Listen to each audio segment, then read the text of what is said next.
രക്ഷിതാക്കളെ, പ്രിയപ്പെട്ട നാട്ടുകാരെ, സ്നേഹം നിറഞ്ഞ സുഹൃത്തുക്കളെ, ഈ തിരുനബി സല്ലല്ലാഹു അലൈഹി വസല്ലം തങ്ങളുടെ മധുകളിൽ നിന്ന് ചില കാര്യങ്ങൾ ഞാൻ നിങ്ങളോട് പറയാൻ ആഗ്രഹിക്കുന്നു. യാതൊരു തൗഫീഖ് നൽകട്ടെ, ആമീൻ. സൂര്യനും ചന്ദ്രനും അടക്കം കൊടാനുകോടി നക്ഷത്രങ്ങളും ഗ്രഹങ്ങളും ഉപഗ്രഹങ്ങളും വെട്ടിത്തിളങ്ങുന്ന അത്ഭുതകരമായ ഈ ലോകത്തിന്റെ സൃഷ്ടിപ്പിനെ കാരണം ആ അഷ്റഫുൽ നബി സല്ലല്ലാഹു അലൈഹി വസല്ലം തങ്ങൾ മാത്രമാണ്. ആ മുത്ത് റസൂലിന്റെ പാതകൾ പിൻപറ്റാതെയും എങ്ങനെയാണ് നമുക്ക് മുൻപോട്ട് ജീവിക്കാൻ സാധിക്കുക?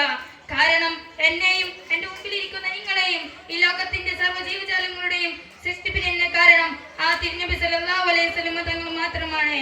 അല്ലാഹു നമ്മെ പഠിപ്പിക്കുന്നു, ലൗലാ കലിമ ഹലകത്തിൽ ഹലക, നബിയെ അങ്ങില്ലാതിരുന്നെങ്കിൽ നാം ഈ ലോകത്തെ പോലും സൃഷ്ടിക്കില്ലായിരുന്നു എന്നാണ്. അവസാനം ഈ ലോകത്തോട് പറയുന്ന സമയത്ത് പോലും ഉമ്മത്തി ഉമ്മത്തി എന്ന് മന്ത്രിച്ചു പറഞ്ഞ ആ മുത്ത് റസൂലിനെ അതിരച്ച് സ്നേഹിക്കാം നാം ഓരോരുത്തരുടെയും ബാധ്യതയാണ്. മഹ്ശറവൻ സഭയിൽ കത്തുന്ന സൂര്യന് മുമ്പിൽ വേർപ്പിൽ മുങ്ങിക്കുളിക്കുന്ന മനുഷ്യർ ആദം നബി മുതൽ സർവ്വനബിമാരുടെയും സന്നിധിയിൽ രക്ഷ ആവശ്യപ്പെടുമ്പോൾ അവർക്ക് രക്ഷകനായി തിരുനബി സല്ലല്ലാഹു അലൈഹി വസല്ലം തങ്ങൾ മാത്രമാണ് ഉണ്ടായിരുന്നത്. സത്യം നമ്മെ കൂടുതൽ ആവേശഭരിതരാക്കുന്നു. സഹോദരങ്ങളെ, അറേബ്യൻ മണൽപ്പരപ്പിൽ കത്തുന്ന സൂര്യന് മുമ്പിൽ ഖുറൈശികളുടെ ഭീഷണിക്ക് മധ്യേ അല്ലാഹുവിന് സർവ്വതും സമർപ്പിച്ച ആ തിരുനബിയോടും സ്നേഹിക്കാൻ അർഹനായ മറ്റാരാണ് ഈ ലോകത്തുള്ളത്? സ്വഹാബാക്കൾക്ക് തിരുനബിയോടുള്ള സ്നേഹത്തിന് മുന്നിൽ അതിനുണ്ടായിരുന്നില്ല.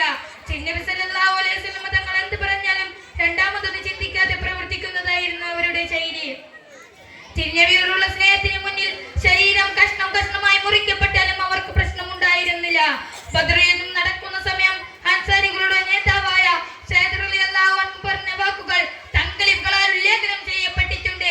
അദ്ദേഹം പറഞ്ഞത്, തിരുദൂതരെ, ആർത്തുലക്കുന്ന കടലിൽ ഞങ്ങളോട് ചാടാൻ ആജ്ഞാപിച്ചാലും അതനുസരിക്കാൻ ഞങ്ങൾ തയ്യാറാണ് എന്നായിരുന്നു. അത്രമേൽ തിരുനബിയോടുള്ള സ്നേഹത്തിന് മുന്നിൽ ജീവിതം ധന്യമാക്കിയവരായിരുന്നു സ്വഹാബാക്കൾ. ലോകഗുരു മുഹമ്മദ് മുസ്തഫ സല്ലല്ലാഹു അലൈഹി വസല്ലം തങ്ങൾ ഈ ലോകത്തോട് വിട പറയുന്ന സമയം സ്വഹാബാക്കൾ അനുഭവിച്ച ദുഃഖം ഈ ലോകം കണ്ടതിൽ വെച്ച് ഏറ്റവും വേദനാജനകീയമായിരുന്നു. ഉമർ റളിയല്ലാഹു അൻഹു വികാരമ്പനായി വാളുയർത്തി. ഉസ്മാൻ റളിയല്ലാഹു അൻഹു നിൽക്കാൻ കഴിയാതെ ഇരുന്നു പോയി. തിരുനബിയെ കാണാത്ത കണ്ണെനിക്ക് വേണ്ടെന്ന് പറഞ്ഞ് ചിലർ അത് കുത്തിപ്പൊട്ടിച്ചു. അത്രമേൽ തിരുനബിയോടുള്ള സ്നേഹത്തിന് മുന്നിൽ ജീവിതം ധന്യമാക്കിയവരായിരുന്നു സ്വഹാബാക്കൾ. ഇത്രയും പറഞ്ഞുകൊണ്ട് ഞാൻ എന്റെ പ്രസംഗം അവസാനിപ്പിക്കുകയാണ്. അസ്സലാമു അലൈക്കും വറഹ്മത്തുള്ളാഹി തആല വബറകാതുഹു.